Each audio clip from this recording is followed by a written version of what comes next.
अरे red diesel त्याची service recent कशी करायची सांगतो. Leather switch on condition. त्यानंतर इथं बघा हे दिसतं का झिरो. एक मिनिट.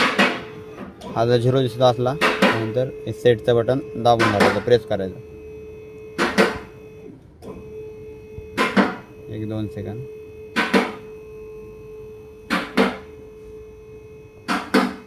जोपर्यंत तो झिरो ब्लिंक करत नाही तोपर्यंत प्रेस करून ठेवायचं. हां, प्रेस झाला हे सोडायचं आणि डबल दाबून धरायचं.